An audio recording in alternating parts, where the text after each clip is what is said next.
Hello and welcome to episode 2 of Lee at the Mac Post, brought to you by Falcon Blues TV.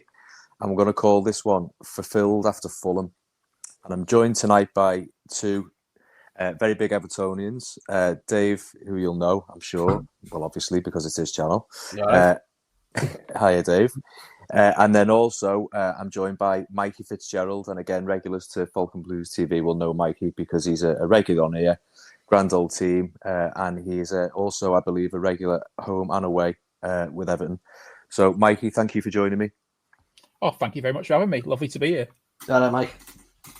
How you doing, Dave? You all right? Yeah, good man. So, Lee, fire away. Spot on. Right now, we've got the pleasantries out the way. Okay, let's get down to business and talk a little bit about Everton, shall we? So, we are heading in to the international break on the back of I would say, a comfortable 2-0 win at the Hill Dickinson Stadium over Fulham. I believe that scoreline flattered Fulham. And that meant Everton ended a run of 1 win and 8 and now sit in 13th place on 15 points, just 3 points off 5th place, and you know who. So I'll come to you first, Mikey. It's the first time we've spoken on a podcast, which is nice. Hopefully not for the last time. I'm assuming you were at the Fulham game, mate. What was your thoughts on the game? So, yeah, I was at the Fulham game, yeah. And it was, as you said, Lee, it was quite a comfortable victory. And it was nice to see that because in the past, 2 or 3 seasons, I'd say that Fulham are a team who, they have given us some trouble and it's not always been a guaranteed or easy 3 points. So for us to play as well as we did was really good to see, especially as you mentioned now, we're up into 13th. Fulham are only, 1 point behind us at the start of that game. And had we lost, we'd only be, I think, 2 points above the relegation zone. And it's early days, but that would have still been a little bit nervy to have going into an international break. So to see us turning up and, really being deserved winners was very reassuring to see. It felt like a bit of a pivotal game, didn't it? Obviously, that run that I've just mentioned there, 1 win and 8 in all competitions, is less than ideal. And it just felt like it was a game we absolutely had to win, given some of the points we've dropped recently and also the fixtures that we've got coming up, which don't look too kind.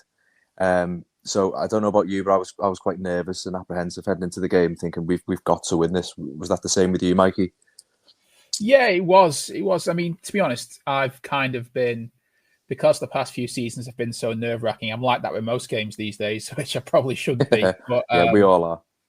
But yeah, it's like you when you've been down fighting at the bottom of the table for so long as we've been doing, the last time it's been this consistently sort of like bad in that area, was probably late 90s, early 2000s. We went through a sort of 10, 15-year period where you didn't go into every season worrying about relegation. You went into every season thinking, how high can we finish? And certainly for me, at least, for the past couple of seasons, I do go in every season thinking, all right, let's get to those 40 points and then let's worry about it at that point. So considering we were potentially going to be, had we lost, just those 2 points above the relegation zone, I agree with you. I think this was it was a must-win game, really. And it was not only a relief that we won it, it was a relief that we won it in the manner that we did. Because if Fulham are going to be a team who are down there this season, it's good to see that, we were an obvious level above them, at least on that day. Oh, which will hopefully be a cause for optimism as the rest of the season goes on. Hopefully, anyway, fingers crossed. Yeah, no, I agree with you. I agree with you fully. I think if you measuring Everton against teams, I think that was clear that we're at least a level above Fulham. And as I say, I think the 2-0 scoreline flattered them. At least one of our goals were very contentious that were disallowed. I'll come to you now, Dave. So what did we learn from this game in terms of that starting 11? Because there was a lot of talk heading into the game about Moyes needing to make changes, about this stale starting 11 that he kept persisting with. Was he being stubborn? Did he have his favourites? All of these sort of similar questions that we've thrown towards so many Everton managers in the recent past were starting to get labelled at David Moyes as well. So what did we learn, and did those changes work? I think the changes worked in a good way but it's also been something that every single fan has been shouting out for the last few weeks. Move James Garner into right back. Take Jake O'Brien out of that firing line. Do something with that midfield. Do you know what I mean? To freshen up that midfield a little bit, but give the attacking wingers more of a fullback that they can rely on. Do you know what I mean? I know Jake O'Brien has been given the shitty end of the stick with being thrust in at right back, and fair play to him, has deputised exceptionally well given who we've got behind him. He's kept them out the side. But I just think it's not a forward. It's not a plan you need to be taken forward for the rest of the season. It's not. You can't do it. It's not. Would you say, especially at home, Dave, against teams like Fulham? Yeah, definitely, because I think every Everton side should just go at every team at home. There shouldn't be any reason why a Hill Dickinson now, a Goodison, that and no team should come to us and we should be afraid of them. And there's been games where we felt panicked because of the frailties that we've had in that back four, unfortunately. And that's where, we've let ourselves down a fair bit. But the change there of James Garner going into right back, perfect.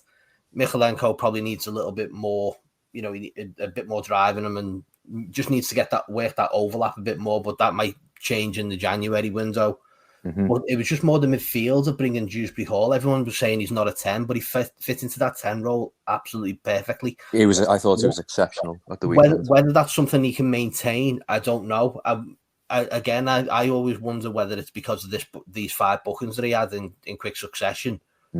Has his head gone a little bit, and he wasn't trying to throw himself into tackles. And, good point. Do you know what I mean? But he settled into the game against Fulham, and just made that role almost his own. And if he continue to do that, great. I've got absolutely no problem with that, because that means it's a position we're not really having to panic over in the January window. But the changes that we did make, like I said, we've been crying out for those changes for weeks.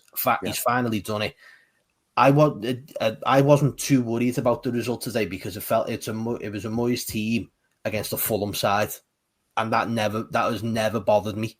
Maybe against other managers it has, but a Moyes side against Fulham.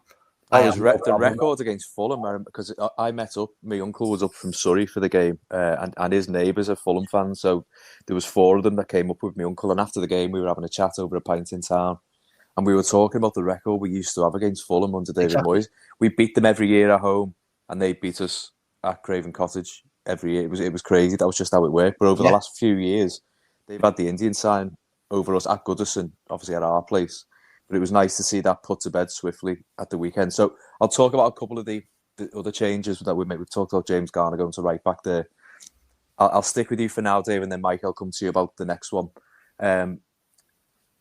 There was a lot of clamour, I suppose, for Maitland Roll before the game to start getting, a start, and can we see a little bit more of him? A lot of really rave reviews going on, some really good noise surrounding him. But Moyes opted for Timur Abunam in the middle. How do you think he did? He's not a bad player, but his positioning can really let him down sometimes. And you find him chasing the ball, chasing an attacker down and stuff like that. And it's like, he needs to be more disciplined in his role, and it just doesn't seem to gel for him with Abunam. Love him. I think he's a terrific player. He's a great engine, keeps running all day, and just doesn't give up. But again, that positioning just let him down a few times. And we were comfortable on Saturday, but there was like that 10-15 minute spell where we looked shaky, and it was all down to that midfield. We just lost that midfield battle for about 10-15 minutes during it, and you was thinking, they could just edge one back here. But he changed it and brings in Maitland Roll, and we reverted back to the same 60, like the earlier 60 minutes that we had, where we were comfortable in midfield. We were able to win balls, tackle, get the ball moving forward, and Roll was instrumental in those final 20 minutes, which was great to see. It's still time for the lads. He's got a lot to. He's got to do a lot to probably cement this place down. Yeah, you would think, given the way our midfield's been, it shouldn't be too difficult to do. But obviously, I think, like I said, with it being a Moyes side against Fulham, you could see he was probably trying to, I know I've got the better of this side. Let's see what I can do. Let's see what I can put in my midfield. Who works? Who's gonna, who wants that spot in the midfield? You know what I mean? With Irabunum, Dave, I was speaking. Obviously, you weren't there. You were mixing it with the Fulham massive, or you were next to them, weren't you? At the weekend, Brigade, yeah. the Pims Brigade. But I was speaking to Paul, sat next to me in our spec at the game, and I think we definitely got the better end of the deal when it comes to the Irabunum and Lewis Dobbins situation. 100%. I don't think he's just this filler player. I think he's got a real part to play. I liked him Irabunum. I agree with you positionally. I think that there are some questions still to be asked, and I think that can be coached. Yeah, but yeah. In terms of his attitude, his work rate, I think he's lovely. He's tidy on the ball. I think he's never let us down. I think and there's been some really, really positive performances from Irabunum, and I honestly thought he was just going to come in and be this sort of squad filler that we'll see in League Cup games and maybe 10 minutes here and there in games. But I think Moyes sees him as more than that, which is good. So, Mike, I'll come to you on the other decision that Moyes made, and obviously it's one that we've talked about a lot, and that's the striker situation. And for the first time in a while, he opted to keep Tierno Barry up there, following his performance at Sunderland. So, A, do you think that was the right decision? And B, how do you think he did on the day? I think, for me, I think that was his best performance in an Everton shirt so far. Yeah, I'd agree. I mean, I went to the Sunderland game, and up until that miss, I felt he was actually having quite a good game there as well. And then obviously he had that miss, and then he got the silly yellow card. And at that point, you knew he wasn't going to see the full 90 just because his head had gone a little bit. Whereas I felt what I like about him is, and I loved that he got that ovation when he came off as well. Yeah, and that'll do him the world of good, that.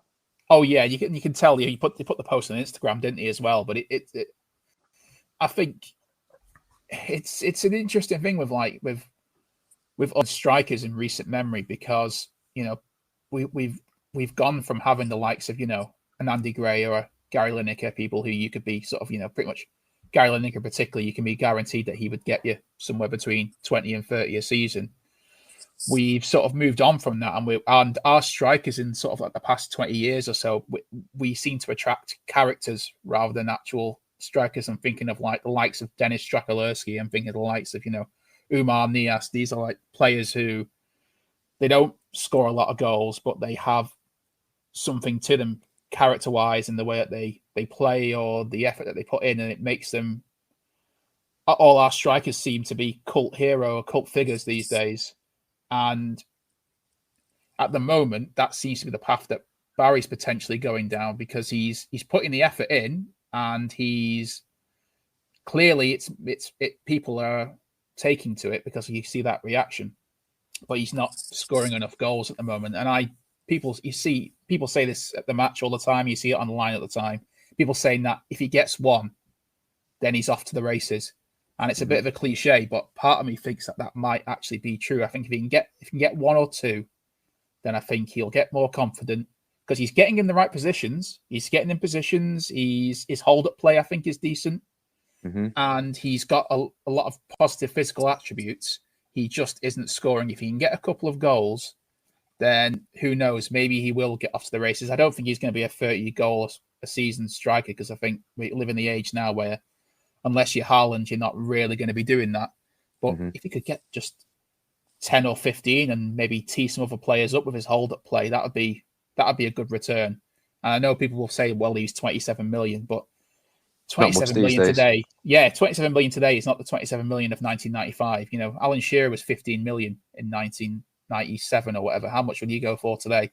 No, you add a zero to that now, wouldn't you? You probably would, wouldn't you? You'd be looking at around 150, wouldn't you? So it just, I know you could look at the price tag and, but it's just, I don't know if he can get us 15 goals a season every season, is that worth? And he sets up other goals, and he has good hold up play, and he does all that. Well, is that worth it for 27 million for that per season? I'd say in today's climate, probably yes. Well, yeah, I'd agree with you. I certainly think, well, I hope that he turns out to be more of a success than the two you've just mentioned there, Umani As and Dennis Strakalese, because I agree with you that they have got this sort of cult status, but let's be honest, they were honking footballers. They were absolutely terrible strikers. And I don't see that straight away with Barry. I see someone who's really, really struggling for confidence. I don't think he's been managed particularly well. I think there's been some mistakes with how he's being handled. The Fulham game was probably the biggest example of that. I think taking him off after 50 minutes, after a really good performance. I'm actually one of the people who don't believe that miss was as bad as what people were making out. I think that was a much more difficult chance than what it looked. It looked like Dewsbury Hall was going to get his head to it. It's a split-second thing, the fact that he didn't. And then it bounced just before he made contact with it. That was quite a difficult chance. Would you back a Premier League level striker to put that away? Of course you would. But I don't think it goes into the sitter category. And at least he got there. At least he was there to have that chance.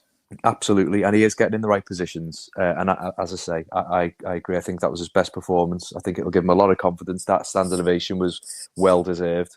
And hopefully he goes into the next game. Let's hope it. Wouldn't it be lovely? Newcastle at home, 5:30 on a Saturday night. If he can bag a couple there and put the Geordies to bed, that would be lovely. So we'll move on now from the Fulham game. I think we've covered that quite nicely. So Dave, I'll come to you. So we're heading into the international break again. Absolute pain in the backside. Nobody likes them. Complete waste of time. I think England are playing tonight. Couldn't tell you.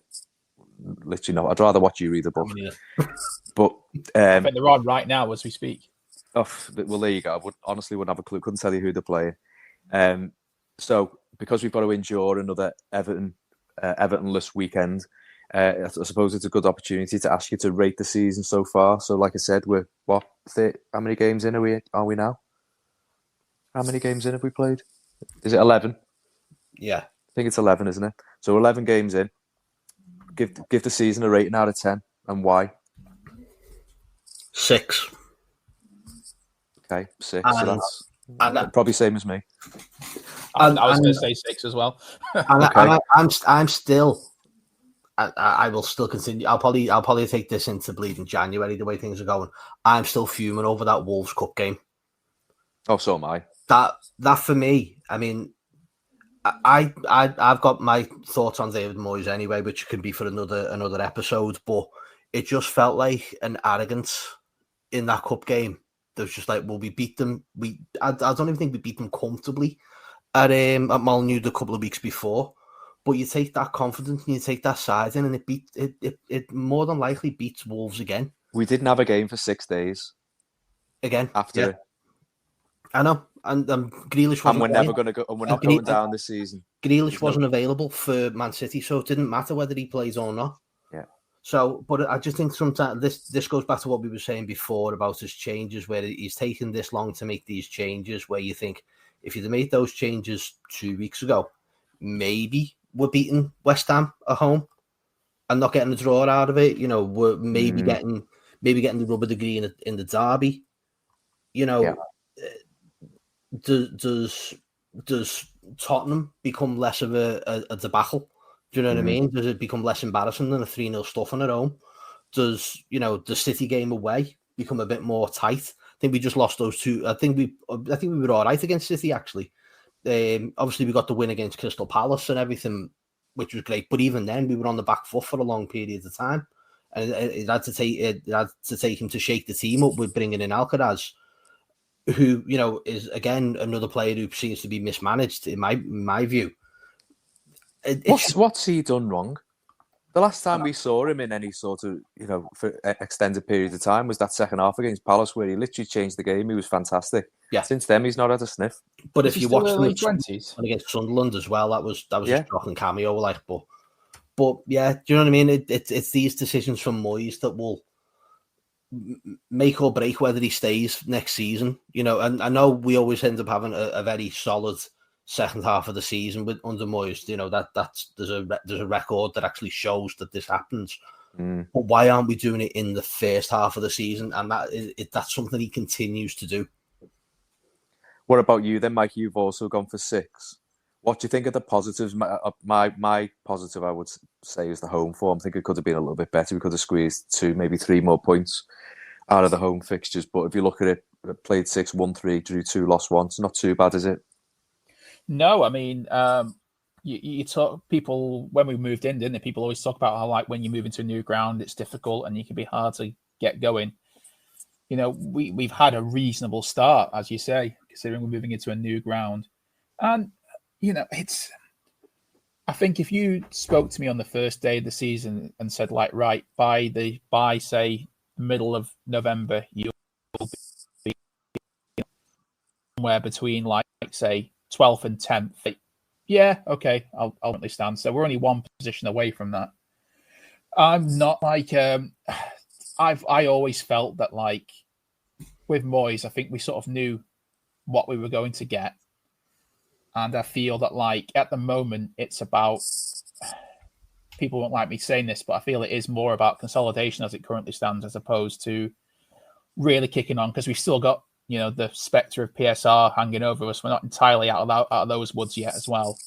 Mm-hmm. And I think if that wasn't there, we would have have a slightly different squad than what we've got now. So I never really viewed Moyes as the long-term manager who's going to be with us in this stadium for 5-10 years. I always thought he'd be more someone to stay the ship, really, keep us watertight, get us into the new ground in the Premier League, get us through the first season or two, maybe in Hill Dickinson as a Premier League team. And then once we're finally past, you know, when we don't have to worry about PSR as much, even potentially step move upstairs, something like that, and then you get the new manager in, and that manager's job isn't to kick us on after Moyes has, you know, stabilised us. It's the job that, you know, Dash was supposed to do, and unfortunately he wasn't capable, which is why Moyes had to come back and do it himself. So, Mikey, we don't mention that man's name on my podcast series. Thank you. Oh, sorry. That's a swear word. Oh, is it? Fair enough. But you know, again, I'd say again. I see there are lots of things you can say about Moyes, like complaint-wise or criticisms, but I think they were all things we expected to see. You know, with David Moyes, there's clear positives, there's clear criticisms, and I actually think he's a very good manager, but he has a ceiling, and he has a clear ceiling. His ceiling, when he's got the best team he can possibly put together, his ceiling is best of the rest. That's, you know, he's never kicked on beyond that consistently. He got us fourth once, and that was as high as we ever got. Never won us a trophy, you know. And you talk about the League Cup again. I'm with you, Dave. I'm still, you know, annoyed about that, because on paper the League Cup's the one that's supposed to be the easiest one to win out of the two domestic trophies, because it's the one that quote unquote big clubs don't take us seriously. So it's the one where if we throw everything at it, then maybe we do have the better chance of winning it. Yeah, absolutely. But I don't know. Did he ever really? I'm trying to think how much, because I think we did. We'd have a go in the FA Cup under Moyes during the first term. How seriously did he take? We got to that semi-final with that was Chelsea, Martinez, didn't we? Wasn't it? So we did do that. But how often did we go deep into the League Cup with Moyes as manager? It's never really something. I'm not sure how he takes it. Well, I think that's criminal. I think that's criminal as an Everton manager. I think it's criminal. Oh, yeah. I think in our position, I don't get any manager like I don't get any manager not wanting to win a cup, and I think exactly. Yeah. Again, yeah, with that one as well. It's, you know, I say it with quotation marks, like the easiest one to win. But when it comes to League Cup or FA Cup, League Cup is, I think, ostensibly easier to win, because you've got your top six teams who see it as more of an annoyance than anything else. Whereas, so if a team like Everton can come along, you know, like Swansea won it, didn't they, a few years back? They threw everything they had at it and they won it. The thing is, though, Mikey, I'm gonna contest that a little bit. I think that was the case 10, 15 years ago. I think now you're often finding that from the quarterfinal stage, these big sides are throwing everything at it, the League Cup, and they're putting strong sides together. That's why often the semi-final lineups are so boring, so predictable. It's the same teams in it more often than not. I know Newcastle, you know, one small club won it last year, but you know, as a rule, it's the same teams. And I think because all the managers of those top clubs are under so much pressure to win something, think once it gets past a certain point, they put strong sides out and they take it quite seriously. But listen, it's a cup competition. There's only 2 of them, and I think to show it the disrespect that we did when we haven't won a trophy for 30 years is the thing that'll rankle with most Evertonians as we pause and we reflect on the first 11 games and the cup. So that I think it was a real big boo-boo from David Moyes. I think you've both touched upon the job David Moyes has done so far and where perhaps Everton can go this season. And I'm looking at this in quite a positive light for a number of factors. Like I mentioned in the intro, we're 3 points off 5th place, having dropped points, which I think we'll all concede that we shouldn't have dropped up to now. And like Dave correctly mentioned earlier on, David Moyes has got a history of strong second halves to the season. Everton have not historically been very active in the January transfer window, and I think he mentioned it in his press conference before the Fulham game. But he said he would like to do business and he will be active if he can. So if Everton can nail the January transfer window and address some of the positions we all know still need addressing, Dave, do you think this is an opportunity, a real, genuine opportunity this season to actually push forward and break into a European spot, considering the fact that nobody's pulling away? No one's really standing out. I think there are teams struggling that we thought would do okay. There are some teams doing better than what we thought they would have done at the start of the season and we think could fall away in the second half of the season. Is there a chance for Everton to motor on and finish in that top 7? Yeah, definitely. Why shouldn't there be? I mean, you've nailed it there when you said there's going to be teams that are going to start falling away slightly, and you're probably you're going to look at maybe Sunderland as one of those teams that are going to start dropping down. Brentford, as Christmas gets a little bit hectic with that fixture pile up and whatever. I mean, for Everton's sake, I hope they do. For Sunderland's sake, you know what? I hope they have a great season because what they're doing so far is absolutely fabulous. But I just think that there are teams there, like you said, there's teams that are quite struggling. Like Forest, and I know they're back on the Dyche a little bit, and they got a couple of wins, but I've had a really cagey first few games. Spurs as well. There is an opportunity, and I don't see why there shouldn't be, because this Everton side is capable of more. We demonstrated that on Saturday at Fulham, where we had the ball in the net 5 times. We haven't done that all season. We barely scored 5 goals in general all season. So to do it in one game is it's optimistic, I think. But I know what you're probably going to say though. It all comes down to how our strikers do and how we're scoring goals. We haven't got enough players within that side to share the goals around, which is what Moyes is probably hoping to get him through November and December. I think, and he needs another striker. Barry, for what you were saying there, full of enthusiasm, but for me, was doing the bare minimum of what I expect someone we just paid £24-25 million for. Yeah. Do you know what I mean? I'm with all respect to what you're saying, Mikey, completely. But I think that is the bare minimum of what I want to see of a player at Everton. And Beto, God love him. Last season, he had a great run when Moyes came into the side. We putting the balls into the channels for him. He was creating chances and scoring goals for himself. Linked up well with Charlie Alcaraz as well. That Palace game as well was one last season. But we need a striker that's going to get us goals. Now, we can't just be relying on a striker who's got a good hold-up play. We've had that for 18 months, 2 years with Dominic Calvert-Lewin. We need more. We need more firepower, and we need it from our strikers. We can't rely on Njai, on Keenan Dewsbury Hall, on Michael Keane to score us goals. We need an out-and-out striker who will at least get us within, if he comes away with 7 or 8 goals, whoever this might be, that's what we need for come January. Mikey, I'm going to ask you a question. So if Everton head into the January transfer window as we are now, let's say we're 3 points off 5th place and we're in touch and we bring even Tony in, and I know it's only speculation, if we were to bring him, or let's say someone of his calibre, and I don't know who, don't ask me who else, where do we finish? Where do we finish? I think if we got Tony and he was able to, play to his best best level, then you'd at the very least you'd want to be top half, wouldn't you? And then looking towards those European spots. I think really all we can do is I think this current Everton side finishes top half. Top half. I really do. My thought when the season started, I think I've mentioned earlier, my thought was I thought we'd end up somewhere between 12th and 10th. That's kind of what I thought. I thought that was kind of the level we were at. So 10th would be top half, wouldn't it? I think so. I think if you add Ivan Toney and he's able to score goals and we can keep it tight at the back, then you'd be looking at higher than that, wouldn't you, as well? But it's Gerard Brantwaite coming back. That's true. And you never know. I mean, maybe I don't know. I don't think we would. I mean, we have got an option, haven't we, in January to recall Harrison Armstrong if we want to. So that's always an option on the table as well. I know he's doing very well at Preston at the moment.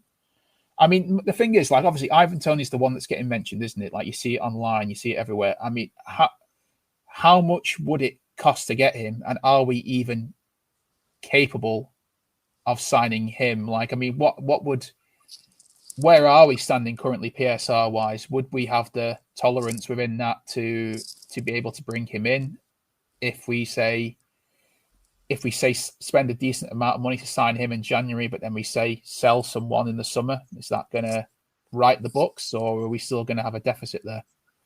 See, I think that's probably a topic all on its own for another show, Mikey, isn't it? Unfortunately, it's what we need to think of, isn't it? With every potential signing, we need to bear that in mind, because we are, as far as I'm aware, we're not totally out of the woods yet, because it's free. It rolls every 3 years, doesn't it?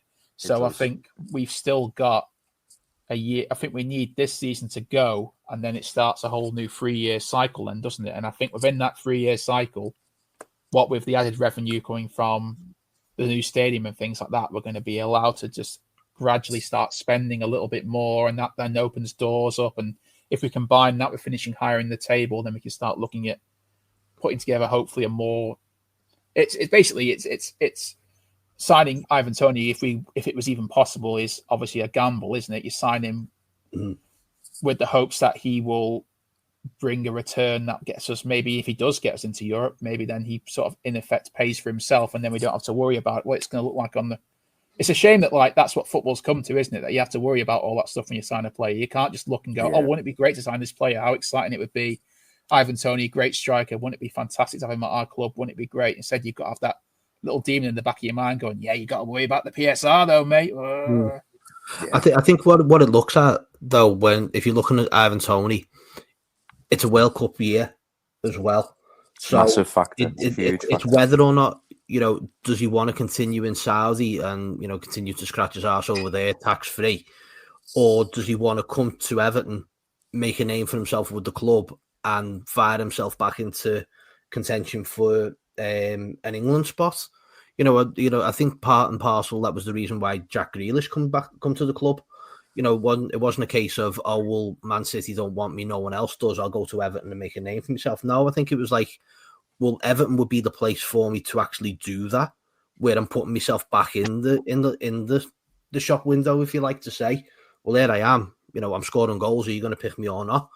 But whoa, Dave. And that's French for stop a horse. Go on. Right. You've just mentioned Jack Grealish. I've got a bone to pick with you. You can do that in a minute. No, I want to pick the bone now. Go on then. It's fine. So, Mikey, just to let you know, a little birdie has told me that following the Fulham game, Mr. Johnson here has said, quote, Jack Grealish needs a rocket up his arse. Okay, Dave, explain. I'm happy. Dave, explain yourself, please. I'm happy to explain it because, and I was still trying to be quite positive about it because, looking back at the way Grealish has played over recent games, he hit the post the previous game and probably should have scored. Did come away with an assist, but I just felt like sometimes he needs to stop being in his own head. In that kind of sense, it's like you can see him trying to take that extra touch. Yeah. I won't shoot. I'll hold back. It's like, mate, you've got the talent to do it. I'm winding you up. I agree with you. No, do you know what I mean? I'm not. I wasn't trying to be arsey when I said it, but it just felt like when you look at Ndiaye, you look at Keenan Dewsbury Hall, just ghosting past players. Jack Grealish has got that ability. Jack Grealish is very, very capable of doing that. He made the name for himself at Man City and Villa for doing it. But it just feels like sometimes he's just in his own head. Yeah. And just sometimes like, listen, Jack, you can fucking do this, mate. Just What's the criticism you can throw? You can throw that at a lot of our players, can't you? I think we do. We like, how many times have we, rather than just have a shot, have we overplayed it, passed it to someone else, overworked it? It's like we're overworking a cake every time. It's like sometimes you want to just say, just have a shot, even if like it hits it. It might ricochet off someone. It might fall to someone else. Someone else might have a go. Cause chaos. Exactly. Yeah. Like sometimes instead of like we're constantly trying to like find that perfect pass or that sort of we're passing it back and forth on the edge of the D. Like it's just have a shot. You might as well, because it's better to have a shot and maybe score than just pass it around, do 25 passes, then lose it, and then the other team counterattacks. That's it. I'm not trying to dig Jack Grealish out, because I think he's been excellent for us. I think his work rate's brilliant. I think when he struggled slightly because he's had Mykolenko behind him and hasn't been given that option to give him the ball forward and get into that better position for himself. And he's maybe then he is overthinking his game a little bit. I want him to continue doing what he does because he's a fantastic asset to Everton. But I just think sometimes he just needs to get out of his own head a little bit and take that shot. He's capable. He's got the confidence to do it. Just I agree with you, Dave. I think at times there's been an over reliance on Jack Grealish. I think Everton have played through him too much, and he's had too much to do. I think opposition teams can work that out and deal with it relatively easily. You just double up on him, because I don't think you haven't got Vitaly Mykolenko making overlaps. He doesn't do it well enough. He hasn't got a Leighton Baines there with him who he can dovetail nicely with. And I have seen a little bit of a regress in Grealish, I think, in recent weeks. I think he's just playing within himself a little bit. I agree with you. I think he's still fantastic. He's still one of the best players on the pitch. There's no doubt about that. And I'm certainly not taking him out either. And I know you're not. Because I heard some grumblings at the ground at the weekend in terms of he needs to do a little bit more. And I think he's just playing with the brakes on a little bit at the minute. Yeah. And he needs a goal, I think. It's give a little bit more, but positively is what we're trying to say, positively, because he's capable of doing it. He's capable of much more. Yeah. Absolutely. Okay, right. And I think that just about wraps it up for this week. So we've covered the Fulham game. We've talked about the season so far. We had a little peek towards January. So it only leaves me to say now, Mikey, thank you for joining me. Really enjoyed that chat with you. And hopefully you can come on again in the future. So thanks for joining us tonight, mate. Cheers, Mikey. Nice to meet. Thank you so much for having me on it. I love chatting Everton with people. So thank you very much for giving me that opportunity. You don't need to say thanks, mate. Came across loud and clear. Spoke really well. And Dave, as always, thank you as well. And I'll see you very soon. And it just leaves me to say thanks as always for joining us on Falcon Blues TV and Lee at the Mac Post, easy for me to say, series. This is episode 2. We've got many more coming up. We've got some really great guests planned, so keep your eyes peeled on our socials for details of that. And in the meantime, enjoy the international break if you can. Up the toffees. Colin, Chong. Colin, Chong. I didn't forget.